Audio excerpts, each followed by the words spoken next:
Existe um dia simbólico, esse dia é o 15 de março de 1962. O que aconteceu? O presidente dos Estados Unidos, John Kennedy, em mensagem dirigida ao Congresso norte-americano, disse que, apesar de todos sermos consumidores, o consumidor não tinha sua voz ouvida no Congresso norte-americano. E mais do que isso, ele disse que o consumidor tinha alguns direitos básicos. Ele deveria ser ouvido, como já destacado, ele deveria ser informado adequadamente sobre os produtos e serviços, para que pudesse exercer um outro direito, o direito de escolha. E além disso, destacou Kennedy, os produtos tinham que ser seguros, respeitar a saúde do consumidor. E a partir da década de 60, principalmente na década de 70 e 80, começam a surgir leis pontuais de defesa do consumidor, principalmente na Europa e nos Estados Unidos. Eram leis que destacavam alguma vulnerabilidade, fragilidade do consumidor em relação a um assunto específico. Por exemplo, publicidade. Havia necessidade de proteger o consumidor em relação às publicidades, se editava uma norma. Outro exemplo, serviço de proteção ao crédito. Percebia-se a necessidade de proteção do consumidor e editava-se uma norma de proteção ao consumidor nesse aspecto específico. Na década de 80, existem dois eventos muito marcantes na defesa do consumidor. O primeiro é uma resolução da ONU de 1985. Essa resolução recomendou que os países adotassem ou reforçassem a legislação existente sobre defesa do consumidor. Era apenas uma recomendação, mas tinha um significado muito grande, porque indicava que havia um consenso internacional de que o consumidor deveria ser protegido pelos países. Já no Brasil, nós temos a Constituição de 88, que tem 3 passagens importantes da defesa do consumidor. A Constituição coloca a defesa do consumidor como direito fundamental, no artigo 5º, inciso 32, coloca como princípio da atividade econômica a defesa do consumidor e, finalmente, lá no artigo 48 das disposições constitucionais transitórias, estabelece que o Congresso, no prazo de 120 dias, iria editar um Código de Defesa do Consumidor. Surge o nosso código em 1990, 2 anos depois, mas com uma diferença muito marcante em relação à legislação até então existente. É um código, é uma norma mais abrangente, mais organizada, mais sistemática, procurava e procura defender o consumidor sob os mais diferentes aspectos. E além disso, teve uma preocupação em estruturar um Sistema Nacional de Defesa do Consumidor. O que é isso? Uma série de órgãos públicos, entidades privadas, que vão, de maneira direta ou indireta, implementar a eficácia do direito do consumidor. E para coordenar esse sistema, tem a Secretaria Nacional de Defesa do Consumidor, que se articula com os PROCONs, com as promotorias de defesa do consumidor, com as defensorias públicas, com associações civis de defesa do consumidor, para estrategicamente definir formas de atuação, uniformidade de condutas e, com isso, conseguir uma maior eficácia na proteção do consumidor brasileiro. É importante que você, consumidor brasileiro, saiba que você tem uma lei a seu favor. Uma lei muito importante, uma lei sistemática, organizada, que procura te proteger. Se liga, consumidor. O Código de Defesa do Consumidor completou 26 anos neste mês de setembro. Nós fomos às ruas saber das pessoas se elas conhecem o código e se elas se sentem mais protegidas com ele. É uma proteção que a gente tem, né? Então, sou ciente dos meus direitos, né? Quanto mais se preza pelos direitos do consumidor, melhor, mais respaldado ele vai estar. O Código de Defesa do Consumidor estabeleceu regras básicas para as relações de consumo no país, como, por exemplo, a proibição de venda casada, a proibição de envio de produtos sem a solicitação do consumidor, o direito de levar o produto pelo preço anunciado, o ressarcimento em dobro de uma cobrança indevida, produtos que podem ser recusados se não estiverem embalados e com instruções de uso, 7 dias para se arrepender de compra feita pela internet ou por telefone, e na renegociação de dívidas, o consumidor tem o direito de manter quantia mínima para a sobrevivência. O Código de Defesa do Consumidor ele foi um avanço enorme na legislação brasileira. Ele veio dar direitos até então que os consumidores desconheciam, né? E hoje é muito difícil, independente da classe social, você encontrar alguém que não tenha o conhecimento dos direitos que tem. Nós entramos em algumas lojas aqui do centro da cidade e constatamos que em todas elas existia um exemplar como esse do Código de Defesa do Consumidor. Uma segurança para os lojistas e para os consumidores. Mais segurança para ambas as partes, né? Então, eu acho muito que esteja correto, que sempre o lojista ele esteja em mão o código. Às vezes acontece de ter algumas dúvidas que eu, como gerente, não posso tirar. E sim o Código de Defesa do Consumidor, que na minha visão é algo muito importante, é imprescindível, não pode deixar de ter hipótese alguma em nenhum estabelecimento comercial. Luiz Paranhos acabou de fazer uma compra aqui nessa loja de calçados. Ele nos contou que a única vez que precisou do código foi quando teve um problema com uma operadora de telefonia móvel. Uma questão em uns 4 anos que veio uma cobrança indevida, mas foi logo resolvido. O senhor se sente protegido com o código? Com certeza. Eu acho que é uma arma a mais, né? Para o juiz, o código representou um grande avanço para os consumidores, porém ainda deve evoluir mais. A cada dia aparecem coisas novas. E para que seja feita uma decisão, dada uma decisão a contento, é necessário que se exista a justiça em si, tem que demonstrar o seu mecanismo de modificação, para modificar, para mudar, para readequar a lei de acordo com o que está sendo estabelecido.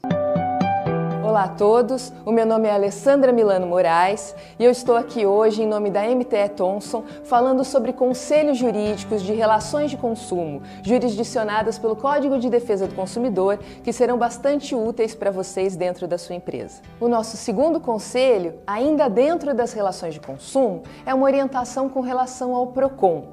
Para que serve o PROCON? O que é o PROCON? O PROCON, em primeiro lugar, é um órgão público, sim, mas é um órgão extrajudicial. E a função do PROCON é a orientação dos consumidores, mas também é a mediação de conflitos, caso existam conflitos nas relações de consumo. O PROCON também tem como função a fiscalização dessas relações de consumo. Então, senhores, quando nós recebemos em nossa oficina, em nossa empresa, uma intimação do PROCON para comparecer a uma audiência de tentativa de conciliação, por lei nós não somos obrigados a comparecer, porque o PROCON é um órgão extrajudicial. Mas eu recomendo que sim, que se compareça para demonstrar a sua boa-fé em resolver o problema.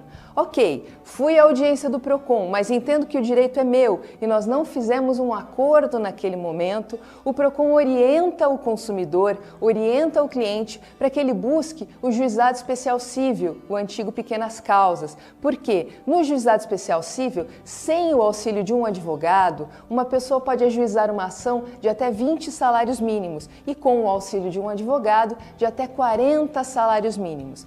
Ok, estou então em minha empresa e recebi uma intimação do Poder Judiciário, do Juizado Especial Cível. Eu tenho que comparecer? Sim, com certeza. Caso vocês não compareçam, vai dar uma palavra, um termo de direito que nós chamamos de revelia, que significa o WO. É aquele caso em que uma parte vai e a outra não. Então, aqui compareceu, ganha o jogo. Presumem-se verdadeiros todos os fatos alegados naquela petição inicial.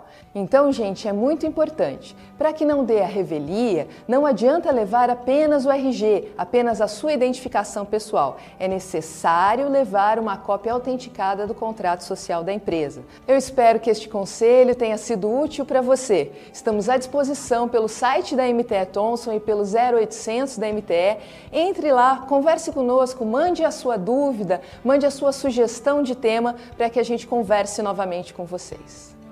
Olá, meu nome é Lamartine Ribeiro, eu sou professor de Direito e ex-superintendente do PROCON no Mato Grosso do Sul. Estamos aqui hoje para falar sobre os princípios que regem o Código de Defesa do Consumidor, os princípios das relações de consumo. Mais especificamente, vamos tratar dos princípios que estão dentro do Código, especificado no artigo.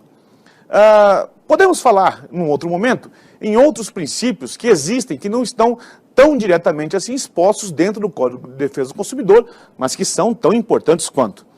Cada vez mais, os princípios dentro do mundo do direito têm tomado relevância frente às leis.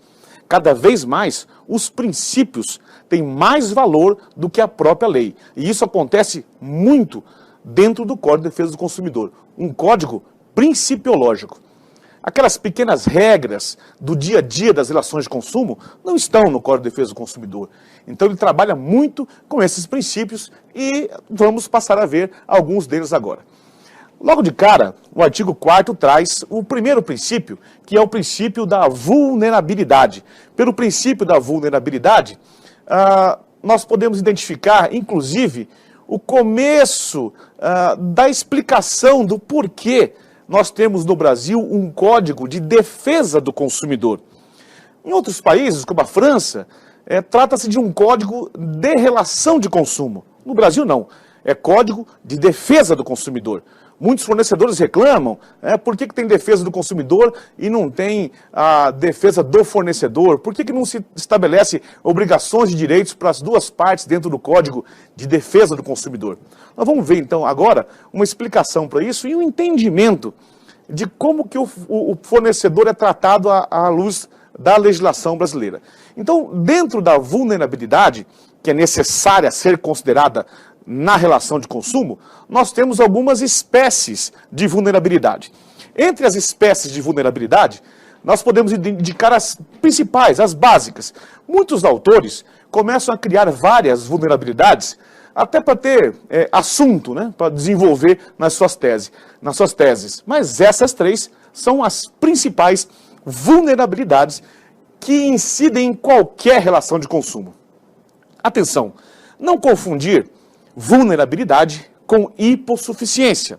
A hipossuficiência determina a relação de acesso à justiça, de proteção do consumidor, sob o ponto de vista do consumidor ser capaz ou não de se defender, sob o ponto de vista da força do consumidor. Aqui não se trata disso.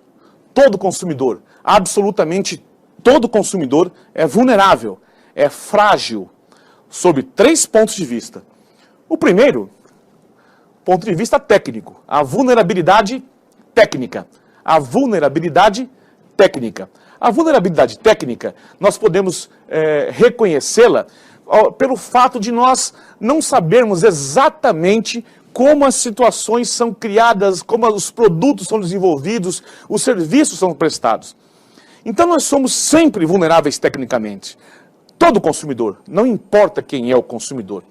Vamos pegar um exemplo de um sujeito muito rico, muito poderoso, Ike Batista, passeando numa das suas obras, resolve tomar água, ficou com sede. Ele passa num barzinho, num boteco de esquina, e vai tomar uma água naquele local. O Ike Batista possivelmente poderia comprar 10 mil botequinhos iguais àquele. Mas naquele momento, ele é frágil frente ao simples vendedor que está atrás do balcão de um barzinho de 5ª categoria, lá no fim do mundo. Por quê?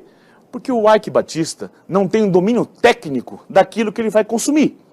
Então, ao abrir a garrafinha d'água, ao fazer uma pequena força para abrir a garrafinha d'água, ele não vai perceber naquele momento se a garrafinha d'água está ou não lacrada, se efetivamente aquela água é mineral, ou se aquela garrafa foi achada em algum lugar e foi preenchida com água torneiral, com água vaso sanitarial, com qualquer tipo de água. Ele não sabe. E por isso ele é frágil, ele é vulnerável tecnicamente. Isso acontece com todos nós a qualquer momento. Então não importa a hipossuficiência, não importa o poder do consumidor. Importa que na relação de consumo ele só está consumindo aquilo que ele não tem domínio, aquilo que ele não tem capacidade de realizar sozinho, pelas suas próprias forças. Nós vamos numa loja comprar televisão. Quando nós estivermos comprando televisão, nós não temos capacidade de saber como que aquela televisão foi produzida, como que a televisão funciona. Nós podemos ter, por exemplo, uma televisão que hoje em dia, a televisão de plasma, essas televisões fininhas, uma televisão de plasma. Olha, sinceramente, quando lançaram a televisão de plasma, eu achava que ia ser impossível, porque para mim plasma é uma coisa meio mole, que vai derreter, que vai escorrer. Eu achava que a televisão ia escorrer da parede. Como que eu entendo que a televisão de plasma consegue funcionar, consegue trazer a imagem, consegue reproduzir com aquela qualidade? Então eu não sei como funciona. Eu chego na loja, vou olhar a televisão, ela está com um risco no meio. Aí o camarada que está me vendendo a televisão diz, não se preocupe não, porque isso aí, todas as televisões estão ligadas na mesma antena. Então ela está assim porque é uma interferência, mas se você levar na sua casa, ela vai funcionar perfeitamente. E eu acredito nele, porque eu não tenho razões para duvidar de que a televisão vai funcionar. Chegando em casa, eu coloco a televisão na minha Sky Gato. Coloco a minha televisão no cabo, ou seja, não tem problema de recepção. E a televisão continua com aquele risco no meio. Porque eu acreditei no fornecedor. Eu não tenho condições técnicas de saber por que ela estava assim na loja e não agora. Vou confessar uma situação que demonstra bem a vulnerabilidade técnica. Semana passada, a minha mulher, que também é professora, teve que ir a um baile de formatura. Ela estava com o vestido pronto, mas não tinha um par de sapato que combinasse com o seu vestido novo entre os 250 pares de sapato que ela tem. Então nós precisamos ir para o shopping para comprar um sapato novo para combinar com o vestido. Chegamos no shopping e 6 horas depois, ela achou exatamente o sapato que combinava com o vestido. Entramos na loja, mas só tinha sapato número 35. E ela calça 36, 37. E aí, a atendente da loja fala a primeira frase que toda atendente fala nesse momento. Ela diz, experimenta, essa marca tem uma forma maior. Muito bem. Minha mulher experimentou o 35 num 37. Evidentemente ficou muito apertado. Ficou parecendo aqueles pés de chinesa, né, que ficam amarradinho dentro do sapato. Ficou igualzinho aquilo lá. E aí vem a segunda frase que toda atendente de loja de sapato fala, inclusive para homem. Vai lacear. Leva, vai lacear. Não vai lacear.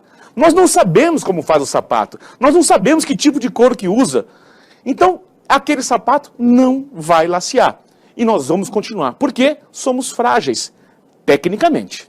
A segunda vulnerabilidade é a vulnerabilidade jurídica. Todos nós somos frágeis, vulneráveis, juridicamente. E quando eu falo todos nós, estou falando todos nós mesmo. Inclusive eu, você, qualquer pessoa que esteja numa relação de consumo, por princípio, é considerado frágil juridicamente.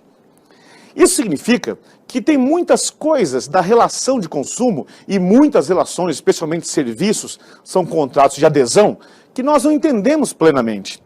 Que muitas vezes nós nem sequer temos os contratos dos serviços que nós usamos.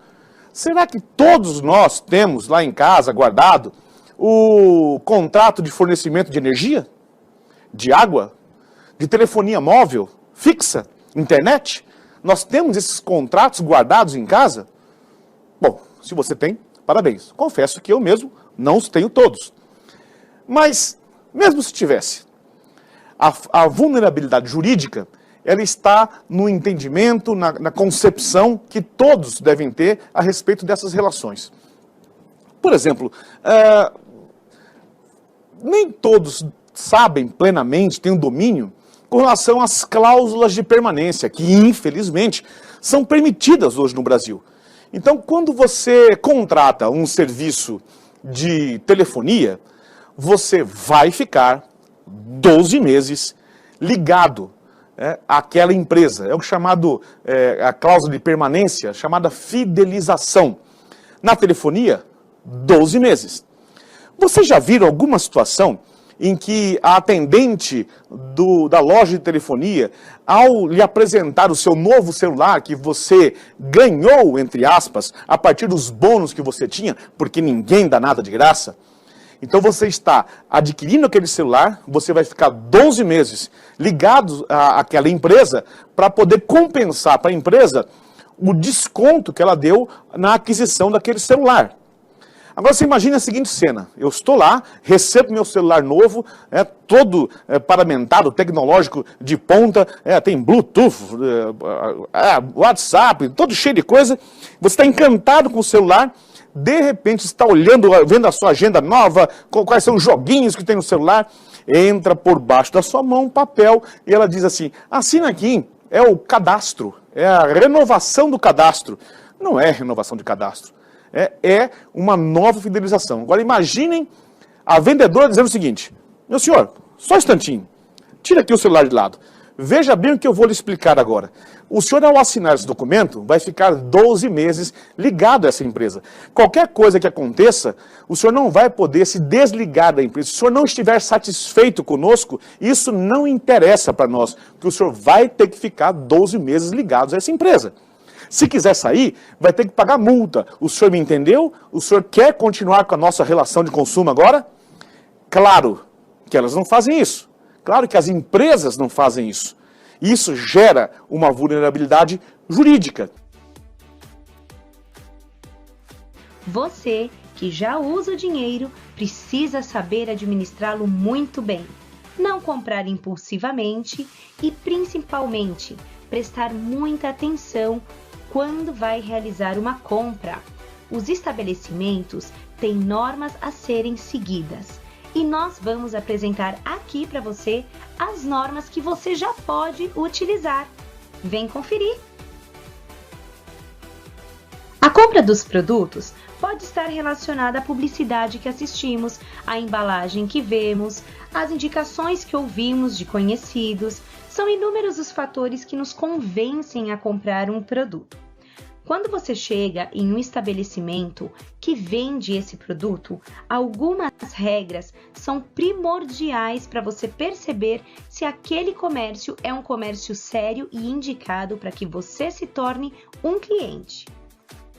Há alguns anos atrás, não existia uma lei que protegesse o consumidor.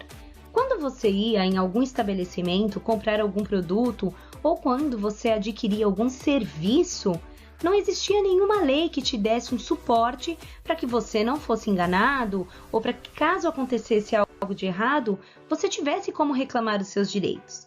Mas depois de um tempo, em 1991, existiu a Lei 8.078/90, que é a nossa lei do Código de Defesa do Consumidor. O Código de Defesa do Consumidor hoje é obrigatório dentro de todos os estabelecimentos comerciais. Então, o primeiro ponto que você sempre deve observar: nesta loja, neste supermercado, neste local, existe o livrinho do CDC?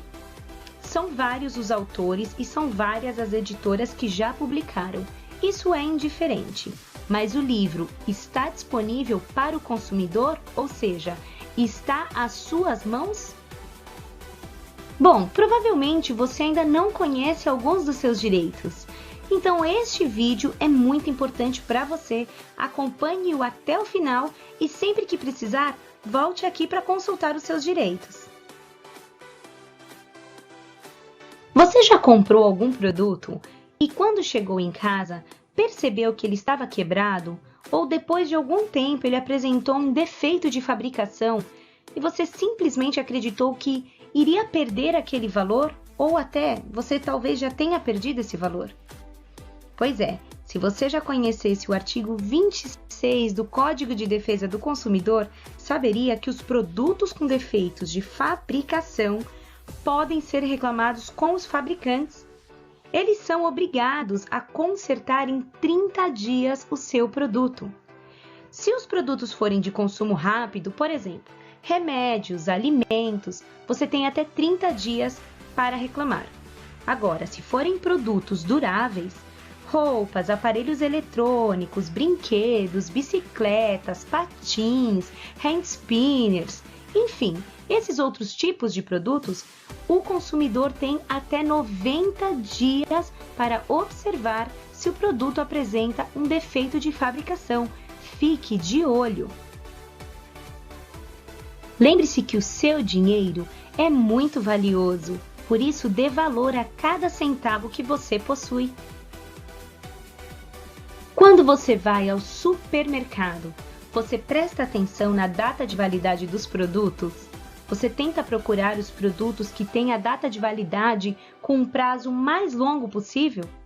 pois fique sabendo que alimentos estragados, mofados ou fora do prazo de validade devem ser substituídos imediatamente, ou o valor que você gastou deve ser pago a você de volta.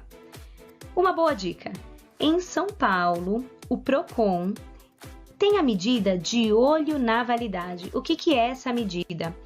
É uma medida que te dá o direito de receber o seu produto gratuitamente, caso você encontre um produto com a data vencida, ou estragado, ou mofado. Vale muito a pena ficar de olho na validade, ou não vale? Fique sabendo que o consumidor digital, ou o consumidor que realiza suas compras pelo telefone também, tem seus direitos garantidos de acordo com o Código de Defesa do Consumidor. Ao receber o seu produto, ao realizar a compra, você tem direito de arrependimento ou simples desistência daquela compra. Então, em 7 dias, são 7 dias a partir da data que você recebe o produto na sua casa, você tem o direito de desistência daquela compra, desde que você também não viole a embalagem, não utilize o produto. Preste atenção nisso, combinado? Agora, esse artigo fala de uma situação muito recorrente em algumas lojas, em alguns estabelecimentos.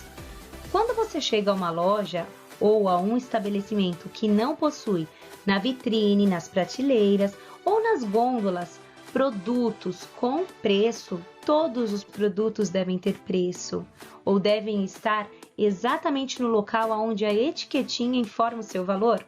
Caso um produto esteja sem valor, você pode levá-lo pelo valor mais baixo que estiver exposto próximo a ele. Essa é uma medida preventiva, você não está prejudicando o estabelecimento. O estabelecimento já possui essa informação de que todos os produtos devem estar com os seus preços. Então, como eles também têm acesso ao Código de Defesa do Consumidor e a toda a legislação que eles devem acompanhar, eles estão cientes de que o consumidor também poderia se enganar olhando na vitrine ou olhando em uma prateleira para um produto com o valor de outro. E isso não está certo, está?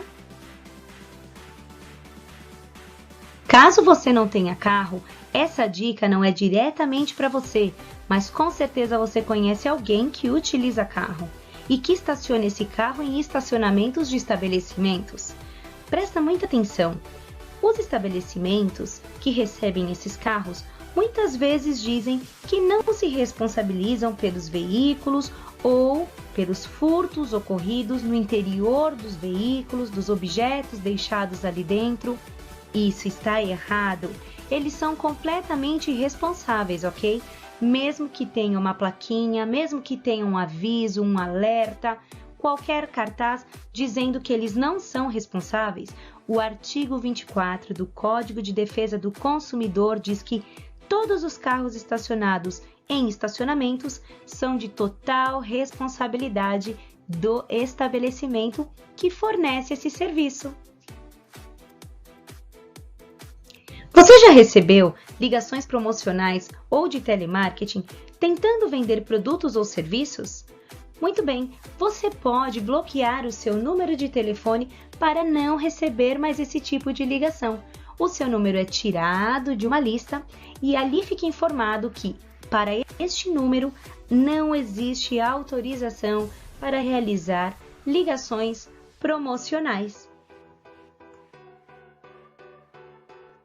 Sabe aqueles dias de chuvas e tempestades, onde a energia da sua casa, do seu apartamento, da sua moradia, ela cai, ela desliga, ela perde a força? E simplesmente os seus aparelhos desligam, religam, desligam, religam, e você vê apenas aquele sonzinho voltando do seu aparelho e finalizando novamente? Pois bem, todas as companhias que fornecem esses serviços concessionários, elas precisam garantir que os seus produtos não sejam danificados. Então, aparelhos eletrônicos, eletrodomésticos, carregadores e muitos outros, quando sofrem descarga elétrica ou a queda de energia que os danifiquem, devem ser consertados. Você entrará em contato com a empresa que fornece esse serviço na sua região, no seu estado, na sua cidade, e eles farão o conserto ou o ressarcimento, que é pagar o valor daquele seu produto. Fique de olho em todas as cobranças que são realizadas nas contas que chegam na sua casa. Você também pode colaborar nesse sentido. Caso alguma cobrança seja realizada inveridicamente, ou seja, aquele gasto não existiu, então vamos dar um exemplo. O seu celular custa aproximadamente R$50 mensais, mas naquele mês o valor veio de R$60 mensais e você tem certeza que aquele serviço você não utilizou. O que você vai fazer? Vai entrar em contato com a sua operadora e vai reclamar o valor, vai pedir o ressarcimento. Acontece que quando existe uma cobrança indevida, ou seja, se aquele valor realmente não era seu, a sua empresa, a empresa que você contatou, é obrigada a te devolver o valor em dobro. Olha só, o valor deve ser devolvido em dobro. Faça valer o seu direito. A informação que eu trago agora é valiosíssima, não para o seu bolso, mas para o nosso mundo. Os doadores de sangue registrados em bancos de sangue ou nos hemocentros têm direito de participar de eventos culturais com desconto de 50%, em cinemas, em teatros, mas essa não é a parte mais importante. A parte importante é que você, que ainda não tem idade para poder doar sangue, que você consiga incentivar os adultos próximos a você a realizarem essa importante, bonita e necessária ação para a nossa população, para a nossa sociedade. O sangue que corre nas veias de todos nós possui vida e esse sangue vai salvar muitas outras vidas. Não fique atento aos benefícios que a lei te traz com isso, mas fique atento ao poder da sua ação. E como consequência, você terá o retorno de saber que muitas vidas continuam graças à sua ação. Vamos fazer esse combinado? Tentar incentivar o maior número de pessoas a doarem sangue? Posso contar com você? Tenho certeza que sim.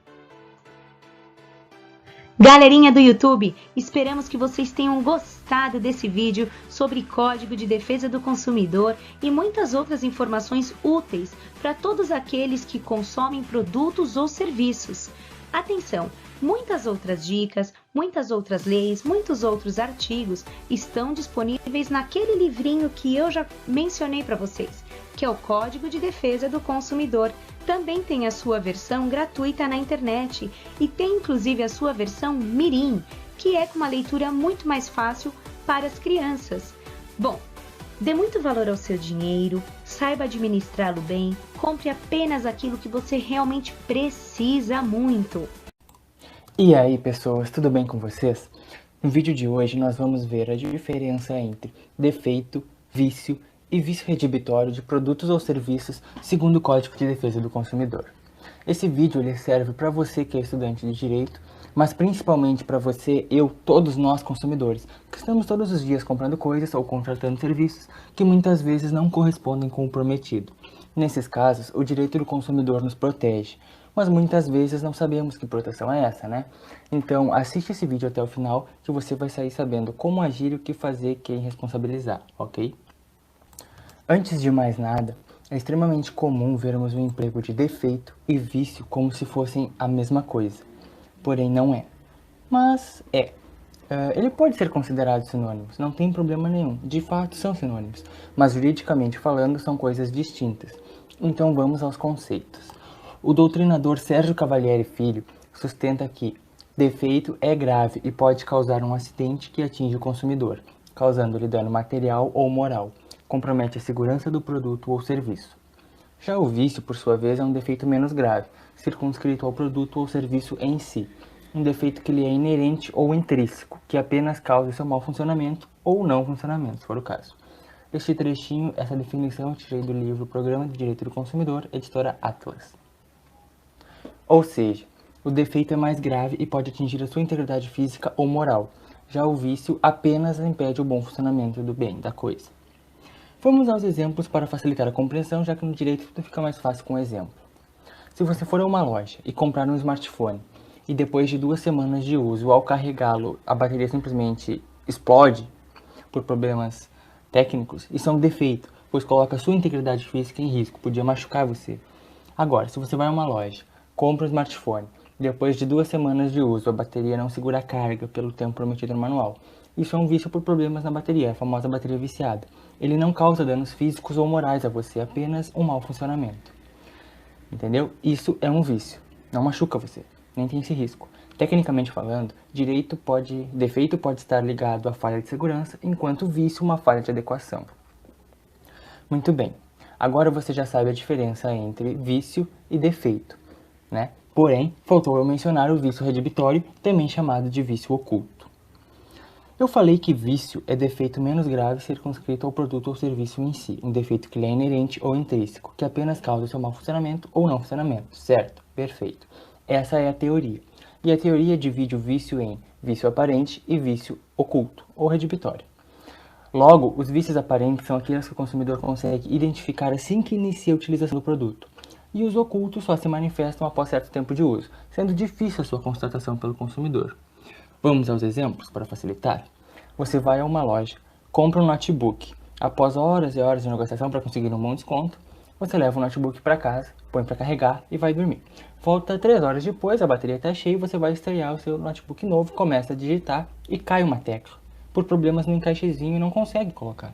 Pois bem, estamos diante de um vício, mas é um vício aparente. Por quê? Porque você vê, ele é de fácil constatação. Qualquer pessoa pode perceber o erro, que a tecla caiu e não quer encaixar.